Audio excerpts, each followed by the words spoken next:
اعوذ باللہ من الشیطان الرجیم بسم اللہ الرحمن الرحیم۔ السلام علیکم ورحمۃ اللہ وبرکاتہ۔ میرا نام مدیحہ عمر ہے۔ آج میں سورہ آل عمران کی آیت نمبر 118 سے 120 تک کی تفسیر پڑھوں گی، اور اس میں میری ہدایت کے لیے کیا سنہری موتی ہیں ان کو چنوں گی۔ تو میں آغاز کرتی ہوں اللہ کے پاک کلام سے۔ یا ایہا الذین آمنوا لا تتخذوا بطانة من دونکم لا یألونکم خبالا ودوا ما انتم قد بدت البغضاء من افواہہم وما تخفی صدورهم اکبر قد بینا لکم الآیات ان کنتم تعقلون۔ اے لوگو جو ایمان لائے ہو، اپنے سوا کسی کو دلی دوست نہ بناؤ۔ وہ تمہیں کسی طرح برباد کرنے میں کوئی کمی نہیں کرتے۔ وہ پسند کرتے ہیں ایسی چیز جو تم کو مصیبت میں ڈال دے۔ ان کا بغض ان کے منہوں سے ظاہر ہو چکا ہے، اور جو ان کے سینے چھپاتے ہیں زیادہ بڑا ہے۔ یقیناً ہم نے تمہارے لیے آیات کھول کے بیان کر دی اگر تم سمجھتے ہو۔ اس آیت کی پہلا حصہ اگر ہم دیکھتے ہیں کہ اے لوگو جو ایمان لائے ہو، اپنے سوا کسی کو دلی دوست نہ بناؤ، تو یہاں پہ بطانتاً کا مطلب ہے دلی دوست، ایک ایسا دوست جس کو راز ہم اپنے دے سکتے ہیں، جسے ہم راز کی باتیں کر سکتے ہیں۔ ایک بطانہ کا مطلب جو ہے وہ پیٹ بھی ہوتا ہے، جیسے کہتے ہیں نا کہ ایک دوست ہے، جیسے وہ تو بڑا پیٹ کا حلقہ ہے، جیسے کوئی بھی ایک بندہ ہے پیٹ کا بڑا حلقہ ہے، راز کی باتیں جو ہیں وہ اس کے پیٹ میں نہیں رہتی۔ تو یعنی ایسی باتیں جب ہمیں کوئی مصیبت، کوئی ضرورت پڑتی ہے، اپنے معاملات ایسے آتے ہیں کہ جس میں ہمیں مشورہ لینا پڑتا ہے، تو ہم کسی سے جو مشورہ لیتے ہیں تو اس دلی دوست کو بتانا کہتے ہیں۔ تو اللہ تعالیٰ کہتے ہیں کہ اپنے سوا کسی کو اپنا دلی دوست نہ بناؤ، کہ وہ تمہیں برباد کرنے میں کوئی کمی نہیں کرتے۔ یہ لوگ کیسے پہچانا جائے ان لوگوں کو کہ یہ ہمارا ویل وشر ہے یا نہیں؟ کیونکہ کئی دفعہ ہمیں ایسی زندگی میں مشکلیں پڑ جاتی ہیں، کچھ ایسی باتیں ہوتی ہیں کہ جو ہمیں کسی نہ کسی اپنے دوست کے ساتھ کرنی پڑتی ہیں۔ ہم ایسی الجھن میں ہوتے ہیں کہ ہمیں کسی نہ کسی سے مشورہ کرنے کی ضرورت پڑتی ہے۔ تو ہمیں کیسے پتہ چلے کہ یہ ایک اچھا انسان ہے یا نہیں؟ ایسا انسان جس پہ ہم بھروسہ کر سکتے ہیں، اس سے ہم اپنی راز کی باتیں شیئر کر سکتے ہیں یا نہیں کر سکتے، یا یہ بھی اسی طرح ہی اس طرح کا کوئی ہے کہ جس سے باتیں ہمیں نہیں شیئر کرنی چاہیے، اور جس کے بارے میں قرآن پاک میں ہمیں بتایا گیا ہے کہ اپنے سوا جو ہے ایسے لوگوں سے دلی باتیں جو ہیں وہ نہیں کرنی، اپنے راز فشا نہیں کرنے۔ تو اس کو جب ہم اس آیت کو زیادہ مطالعہ کرتے ہیں تو ہمیں پتہ چلتا ہے کہ ان کا بغض ان کے منہوں سے ظاہر ہو چکا ہے، اور جو ان کے سینوں میں چھپاتے ہیں وہ زیادہ بڑا ہے۔ یعنی کہ وہ انسان جس کے منہ سے آپ کسی اور کے متعلق سنتے ہیں، غیبت سنتے ہیں، جو اکثر دوسروں کی باتیں آپ کو بتا رہا ہوتا ہے، یا چلیں آپ کا حمایتی ہو کے آپ کو یہ بتا رہا ہو کہ فلاں میں تو تمہارا بڑا حمایتی ہوں، میں نے تو فلاں کے منہ سے تمہارے خلاف یہ بات سنی، میں تو تم سے اتنی محبت کرتی ہوں کہ میں تو تمہیں یہ اس کا راز بتانے کے لیے آگئی کہ اس نے یہ مجھ سے باتیں کی تھی۔ جب وہ کسی کی بات سنبھال نہیں سکتی تو وہ عورت آپ کی بات کیسے سنبھال سکے گی؟ وہ جو آپ کی اتنی ویل وشر ہونے کی دعوے دار بن کے آئی ہے، تو یقیناً وہ کوئی جو ہے راز چھپانے والی یا اصلاح والی نہیں ہے۔ تو اس لیے اس سے ایسے لوگوں سے کنارہ کشی کرنی چاہیے۔ اور اگر ہم اوورآل بھی دیکھیں کہ جیسے ہمارے جو ملک ہے اس میں غیر ملکی سفیر آتے ہیں، تو ہمیں چاہیے کہ ان غیر ملکی سفیر جو غیر مسلم لوگ ہیں ان کو ہم اپنے جو ملک کے معاملات ہیں ان میں انٹرفیئرنس نہ کرنے دیں، ان کو اپنے مشاورت جو کمیٹیاں ہیں ان میں شامل نہ کریں، کیونکہ اگر ہم ان کے ساتھ غیر مسلم لوگوں کے ساتھ ہم مشورہ لیں گے اور اپنے ملک کے راز و نیاز ان کے ساتھ کریں گے تو اس کا وبال آئے گا۔ کیونکہ وہ لوگ دلی جو ہیں وہ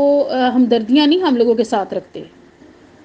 یہ تو سفارت خانے جیسے بن گئے ہیں، وہ ہر ملک میں اس طرح سفارت خانے ہیں، تو وہ لوگ یہاں پہ ہیں کسی ریزن کی وجہ سے ہیں. لیکن اس کا یہ مطلب نہیں ہے کہ کوئی ملک ان پہ اتنا بھروسہ کر لے کہ ان کو اپنے راز و نیاز میں شامل کر لے. وہ ملک آپ خود ذرا توجہ دیں کہ وہ ملک جنہوں نے اپنے معاملات میں، اپنے جو اندرونی معاملات ہیں ان میں اجازت دی کہ غیر ملکی لوگ جو ہیں وہ آ کے مداخلت کریں، ہماری پالیسیز کو اپنے مطابق چینج کریں. ایون وہ ہمارا جو بچوں کا جو نصاب ہے وہ تک ان کی مرضیوں کے مطابق چینج ہوتا ہے. ان کے مطابق وہ بنتا ہے کہ ہمیں کیا کرنا چاہیے، ہمیں کس پروجیکٹ پہ کتنے پیسے لگانے چاہیے، اور ہم ہر معاملوں میں ان کو شامل کرتے ہیں. ہم اپنا پورا پروجیکٹ اسکیم بنا کے ان کے سامنے پرپوزل رکھتے ہیں کہ وہ سجیسٹ کریں کہ ہمیں کیا کرنا چاہیے، کیا نہیں کرنا چاہیے. تو جو اسلامی ملک جنہوں نے ایسے غیر مسلم لوگوں سے مشورے لیے، ان کو اتنا زیادہ اپنا دلی دوست بنا لیا اور اتنا زیادہ ان پہ بھروسہ کرنا شروع ہو گئے، اللہ پہ توکل کرنے کی بجائے انہوں نے ان لوگوں پہ بھروسہ کرنا شروع کر دیا، ان کے پاس جو وسائل تھے ان پہ بھروسہ کرنا شروع کر دیا. تو وہ ان تمام اسلامک ملکوں کا آپ حشر دیکھ سکتے ہیں کہ کیا ہوا، کیا ہو رہا ہے، کس طرح ہمارے معاملات جو ہیں وہ ہماری ڈوریں جو ہیں وہ لوگوں کے ہاتھ میں ہیں. ان لوگوں کے ہاتھ میں ہیں کہ جن کو ہمیں اپنے راز دینے ہی نہیں چاہیے تھے، اور اس چیز کے بارے میں اللہ تعالیٰ نے منع فرمایا ہے. حضرت عمر رضی اللہ عنہ سے ایک بار کہا گیا کہ ہیرا کا ایک شخص بڑا اچھا پڑھنے لکھنے والا ہے اور بڑے اچھے حافظ کا ہے، آپ رضی اللہ عنہ اسے اپنا محرر اور منشی جو منتخب کر لیں. آپ رضی اللہ عنہ نے فرمایا اس کا مطلب تو یہ ہوگا کہ میں غیر مومن کو بتونا بنا لوں، جس کا اللہ تعالیٰ نے مجھے منع فرمایا ہے. بسم اللہ الرحمن الرحیم. آیت نمبر 119. ہا انتم اولائی تحبونہم ولا یحبونکم وتؤمنون بالکتاب کلہ وَإِذَا لَقُوكُمْ قَالُوا آمَنَّا وَإِذَا خَلَوْا عَضُّوا عَلَيْكُمُ الْأَنَامِلَ مِنَ الْغَيْظِ قُلْ مُوتُوا بِغَيْظِكُمْ إِنَّ اللَّهَ عَلِيمٌ بِذَاتِ الصُّدُورِ. دیکھو تم لوگ ہی ان سے محبت کرتے ہو اور وہ تم سے محبت نہیں رکھتے، حالانکہ تم ساری کتابوں پر ایمان رکھتے ہو، اور جب وہ تم سے ملتے ہیں تو کہتے ہیں ہم ایمان لائے ہیں، جب اکیلے ہوتے ہیں تو تم پر غصے سے انگلیاں چباتے ہیں. آپ کہہ دیں اپنے غصے ہی سے تم مر جاؤ، بلا شبہ اللہ دلوں کی باتوں کو خوب جاننے والا ہے. اب ہم یہاں پہ دیکھتے ہیں کہ یہ لوگ کون سے ہیں جن سے ہمیں بچنا ہے، جن کے بارے میں قرآن پاک ہمیں گائیڈ کر رہا ہے. تو یہ لوگ یہ وہ والے لوگ ہیں جو سیلفش لوگ ہوتے ہیں، جو خود پسند لوگ ہوتے ہیں، جو اپنے آپ کو آگے بڑھتا ہوا دیکھنا چاہتے ہیں، لیکن دوسروں کی کامیابیاں ان سے برداشت سے باہر ہوتی ہیں. تو ہم یہ کیسے پہچانیں گے کہ یہ لوگ کون سے ہیں، تاکہ ہم جو ہے ان سے خبردار رہ سکیں. قرآن ہمیں کیسے گائیڈ کرتا ہے؟ تو یہ وہ لوگ ہوتے ہیں کہ جن سے آپ گفتگو کریں گے تو اس میں زیادہ تر ان کو اپنا آپ، یعنی کہ وہ اپنی بات کرتے ہیں، یعنی کہ مجھے یہ پسند ہے، میں یہ چاہتی ہوں، میرا دل یہ کرتا ہے، میں ایسے اور میں ایسے. ان کی گفتگو میں زیادہ کم ہی کسی دوسرے کا ذکر ہوتا ہے، اور اگر کسی دوسرے کا وہ ذکر کرتے بھی ہیں تو برے الفاظ میں کرتے ہیں یا بہت محدود کرتے ہیں. اپنی باتوں کو بہت بڑھا چڑھا کے اور اپنے آپ کو بہت گلوریفائی کر کے بتاتے ہیں. اگر کسی کا ذکر بیچ میں بائی چانس کرنا بھی پڑ جائے تو وہ زیادہ ذکر کرنا پسند نہیں کرتے، اور اگر وہ کرتے بھی ہیں تو تب وہ دوسروں کا ذکر یا تو کرتے نہیں یا بہت کم کرتے ہیں. جیسے یہاں پہ ہم دیکھتے ہیں کہ مومنوں کی صفت کیا ہے، کیونکہ مومن جو ہے وہ جس طرح اپنے لیے پسند کرتے ہیں وہی چیزیں دوسروں کے لیے بھی پسند کرتے ہیں. یعنی ان کے دل بہت وسیع ہوتے ہیں مومنوں کے، اور وہ محبت کرتے ہیں اللہ کی رضا کی خاطر، وہ ان لوگوں سے محبت کرتے ہیں، اور ان کی ساری جو اپنی کتاب ہے اس پہ بھی، جو ان کی کتاب ہے اس پہ بھی ایمان رکھتے ہیں. یعنی کہ نہ صرف میں بلکہ وہ بھی، یعنی کہ ان میں دو لوگ جو ہیں وہ نہ صرف اپنا آپ ہوتا ہے بلکہ دوسرے کا بھی بیچ میں وہ ذکر کرتے ہیں، لیکن اگر ہم ان کا پہلو دیکھتے ہیں کہ جب وہ ملتے ہیں تو کیا کہتے ہیں، ہم ایمان لے آئے، یعنی ہم تو اپنے طور پہ ٹھیک ہیں، وہ اپنے آپ کو سیف سائڈ کر کے وہ رکھتے ہیں، وہ اپنے آپ کو سچا بنا کے رکھتے ہیں، پر ان کے دلوں میں جو وہ ظاہر کر رہے ہوتے ہیں ان کے دل ان سے بالکل برعکس ہوتے ہیں۔ تو ہمیں سمجھنے کی ضرورت ہے کہ ایک ایسا انسان جو بہت لمیٹڈ سی بات کرتا ہے اور وہ صرف بات اپنے فائدے کی کرتا ہے اور وہ صرف اپنے آپ کو صرف پروٹیکٹ کرنے کی بات کرتا ہے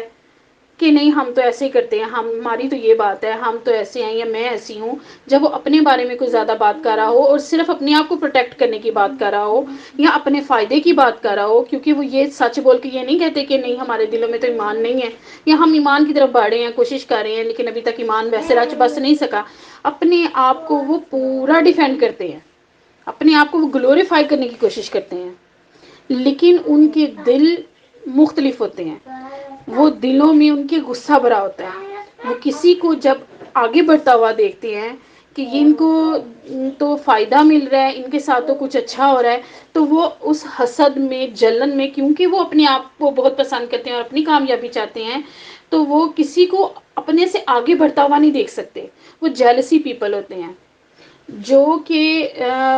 خود پسند لوگ ہوتے ہیں نا، جو سیلفش لوگ ہوتے ہیں وہ جیلسی بھی بہت ہوتے ہیں، ایسے لوگ خود اپنے علاوہ کسی کو آگے بڑھتا نہیں دیکھ سکتے، اور اگر ان کو پتہ چلتا ہے کہ اس کو کوئی کامیابی مل گئی ہے تو وہ غصے میں، اپنے غصے میں ہی بہت زیادہ جو ہے وہ کانپنے لگتے ہیں کہ یہ اس کو کیسے کامیابی مل گئی، اس پہ تو میرا حق تھا۔ تو یہ جو انہوں نے اپنے اندر جو آگ جلائی ہوتی ہے وہ اپنی ہی آگ میں خود ہی جلتے رہتے ہیں، کیونکہ جو دوسرا انسان ہے جس کے متعلق وہ ایسے سوچ رہے ہیں، جس کے متعلق وہ غصہ کر رہے ہیں، وہ تو کول اینڈ کام ہے،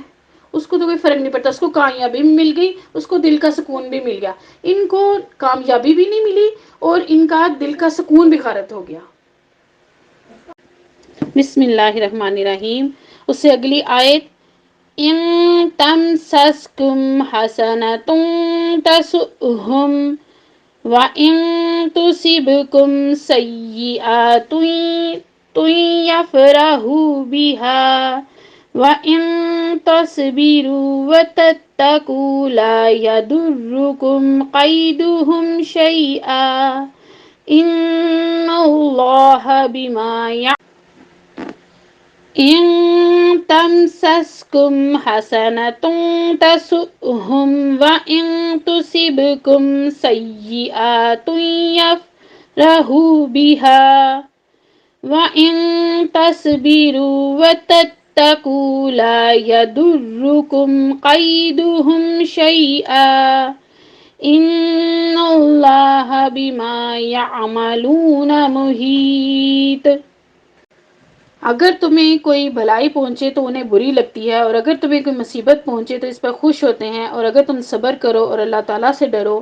تو ان کی خفیہ تدبیر تمہیں کچھ نقصان نہیں پہنچائے گی، جو کچھ وہ کرتے ہیں اللہ تعالیٰ اس کا احاطہ کرنے والا ہے۔ تو اس کا مطلب یہ ہے کہ یہ لوگ جو ہوتے ہیں یہ ایک تو پلانر بھی ہوتے ہیں، اور دوسرا یہ کہ جیلسی بھی ہوتے ہیں، جب ان کو کسی کو دیکھتے ہیں کہ اس کو کچھ اچھی چیز مل رہی ہے تو وہ دل میں ان کو برا لگنا شروع ہو جاتا ہے۔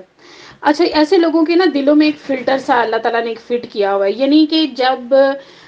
ان کو آپ دیکھیں کہ یہ کسی دوسرے کے، ہم کیسے پتہ کر سکتے ہیں نا کہ یہ ہمارے ساتھ کیسی ان کی ڈیلنگ ہوگی، یہ دیکھیں کہ ان کی ڈیلنگ دوسروں کے ساتھ کیسی ہے۔ جب کسی دیکھتے ہیں کہ کسی کو ان کے اپنے جب ان کے کسی اپنے کو کوئی کامیابی ملتی ہے تو وہ جیلسی فیل کرنا شروع کر دیتے ہیں، وہ کہتے ہیں کہ اس میں ایسی کیا خاص بات تھی جو اس کو یہ کامیابی مل گئی، اور جب اگر کسی کو کوئی ناکامی مل جاتی ہے یا کچھ ہے تو ان کی ایک مدم سی جو ہے نا، ایک مسکراہٹ سی ان کے چہرے پہ پھیل جاتی ہے کہ جیسے ان کے دلوں کو سکون مل رہا ہے کہ کسی کے ساتھ کچھ برا ہوا ہے۔ اور اگر آپ اس کے برعکس ایمان والوں کو دیکھیں کہ جو مخلص لوگ ہوتے ہیں، وہ اگر کسی کی کوئی فار ایگزامپل کسی کی کوئی چیز گم ہو گئی ہے تو وہ فوراً جو ہے پریشان ہو جائیں گے، انا للہ و انا الیہ راجعون کہیں گے، اور آپ کو تسلی دیں گے، آپ کے ساتھ مل کے اس چیز کو ڈھونڈیں گے اور کہیں گے کہ کوئی نہیں صبر کریں، مل جائے گی انشاءاللہ، آپ کو تسلیاں دیتے رہیں گے۔ اور اس کے برعکس جو لوگ جن سے بچنے کی تلقین کی گئی ہے، وہ ایسے لوگ ہوں گے جو اپنی جگہ سے ذرا سے بھی نہیں ہلیں گے، بلکہ وہ آپ کو کہیں گے کہ اپنی چیز کی حفاظت کر کے رکھنی تھی نا، کیوں نہیں اپنی چیز کو اس طرح کر کے رکھا۔ بس یہ اس طرح وہ پلاننگیں کرتے رہتے ہیں، وہ خود سے منصوبے بنا کے اپنے دماغ میں تیار کر کر کے وہ آپ کو پرپوزلز دیتے رہتے ہیں کہ آپ کو اپنی زندگی ایسے گزارنی چاہیے تھی، اور ایسے کرنا چاہیے تھا، یا ایسے ہونا چاہیے تھا، یا یہ کیسے ہو گیا، یا ایسے کیسے، یعنی کہ وہ خود سے پلاننگیں کرتے رہتے ہیں، اور ان کو ایسے لگتا ہے کہ جو چیز جو بھی اچھائی ہے وہ اس پہ ان کا حق ہے، اور جو برائی ہے وہ ان کے لیے انٹرٹینمنٹ ہے۔ یعنی اگر کسی کے ساتھ کچھ بھی برا ہوا ہے تو یہ ان کے لیے اس کو وہ گاسپ جو ہے نا اس کو بنا لیتے ہیں، اس کو وہ نشر کرتے ہیں لوگوں میں، اور ایسے لوگوں سے ہمیں بچنے کی تلقین ہے۔ اور اگر یہ ایسے لوگ ہمارے معاشرے میں تو پائے جاتے ہیں، لیکن اگر ہمارے اپنوں میں ہوں، اگر ایسے وہ رشتوں میں ہوں جن سے آپ کا پیچھا چھڑوانا مشکل ہے، جن سے آپ دور نہیں ہو سکتے، آپ کو انہی کے بیچ میں رہنا آپ کی مجبوری ہے، تو پھر آپ صبر کریں اور اللہ تعالیٰ پہ بھروسہ کریں، کیونکہ جتنے بھی یہ منافق لوگ ہیں، ان کی جیسے بھی تدبیریں، جو بھی ان کے خیال ہوں، جو بھی سوچیں ہوں، یہ کچھ بھی نہیں کر سکتے، کیونکہ ہونا جو آپ کی زندگی میں جو بھی بہتر ہونا ہے وہ اللہ تعالیٰ کی مرضی سے ہونا ہے، اور جو اچھائی آپ کو ملنی ہے وہ اللہ کے حکم سے، اللہ کے اذن سے ملنی ہے۔ اور اگر آپ کی قسمت میں اگر اللہ تعالیٰ نے کچھ لکھ دیا ہے کہ آپ کو کچھ غم پہنچنا ہے، تو یہ ہو سکتا ہے کہ آپ کے کوئی ٹیسٹ ہے، یہ آپ کا کوئی امتحان ہے اللہ تعالیٰ لینا چاہ رہے ہیں، یا ہمارے اپنے ہی گناہوں کی کوئی وبال ہے جس سے ہم کو بہت کچھ سیکھنے کو ہمیں ملے گا، اور ہم اللہ تعالیٰ کی طرف پلٹیں گے اور زیادہ بہتر اچھے طریقے سے اپنے آپ کو اللہ تعالیٰ کے سامنے پریزنٹ کر سکتے ہیں۔ تو جو بھی ہے وہ اللہ تعالیٰ کی طرف سے ہے، کسی کی چالیں، کسی کی سوچیں، کسی کی تدبیریں کسی انسان کا کچھ بھی نہیں بگاڑ سکتی۔ اللہ تعالیٰ ہمیں اتنی عقل اور فہم عطا فرمائے کہ ہم جو ہے ان برے لوگوں سے بچ سکیں، ان کی خفیہ تدبیروں سے ہم بچ سکیں، اور اللہ تعالیٰ ہمیں عقل دے، ہمیں اتنی سمجھ بوجھ دے کہ ہم جو ہے ایسے لوگوں سے بہتر طریقے سے ہم کنارہ کشی اختیار کر سکیں، اور ہم جو ہے اللہ تعالیٰ پہ پورے کا پورا کلی بھروسہ اللہ تعالیٰ کی ذات پہ کر سکیں۔ آمین ثم آمین۔